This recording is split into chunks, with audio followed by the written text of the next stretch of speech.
не надо рая, дайте родину мою. День славянской культуры отметили в Моздоке. В память о создателях алфавита и письменности Кирилле и Мефодии состоялся праздничный концерт. Представители власти, коллективы народного творчества, зрители – все объединились в этот день. Главное торжество развернулось в Моздокском районном доме культуры. Такой праздник здесь проходит впервые. Мы хотим этими праздниками, этими концертами показать, что мы сострадаем нашим братьям-славянам, нашему украинскому народу, что на самом деле пусть будет очень хрупкий мир, но ни в коем случае нельзя допускать никакой братоубийственной войны.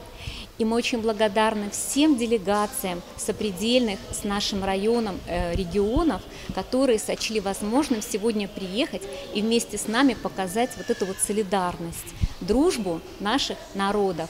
Любимые русские народные казачьи песни, танцы и разудалые частушки. Хоровое искусство демонстрировали 14 коллективов из Северной Осетии, Чеченской Республики, Ставропольского края.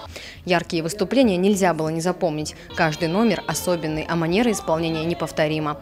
Песня, идущая от ума и сердца, объединила всех, независимо от возраста и национальной принадлежности.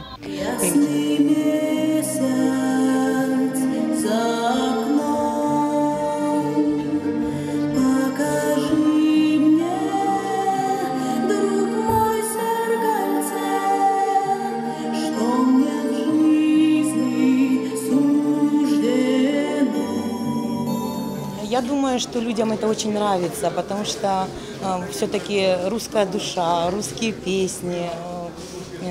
И вот люди идут и идут. Я всем хочу пожелать здоровья, во-первых, веселья, никогда не унывать, здоровья детям, и чтобы не было никогда войны. Примечательно, что концерт состоялся в горячую пору отпусков. Несмотря на это, зрительный зал был заполнен до отказа. Проведение такого масштабного праздника стало возможным благодаря организаторам мероприятия – Министерству по вопросам национальных отношений, Дому дружбы и Обществу Русь. Всему этому предшествовало приезд в нашу республику специалистов по общественным связям, которые оценили нашу республику как наиболее активную в интернациональном воспитании, в культурном, выиграли грант. И вот на деньги этого гранта вот сейчас проходят мероприятия не только в Моздоке, но и во всех национальных культурных центрах. Привлечь внимание молодежи к проблеме межэтнических отношений, объединиться и познакомиться с другой культурой – это всегда интересно. За вклад в процветание русской культуры и традиций славянских народов всем участникам торжества подарили грамоты и подарки. В Моздоке отмечают День славянской культуры. Мир и солидарность на земле – это главная идея сегодняшнего мероприятия. В Моздоке проживает более 70 разных национальностей. И сегодня все люди собрались вместе, чтобы доказать, что народ России един. Залина Губурова, Ацамаз Шипшев, Осетия ТВ.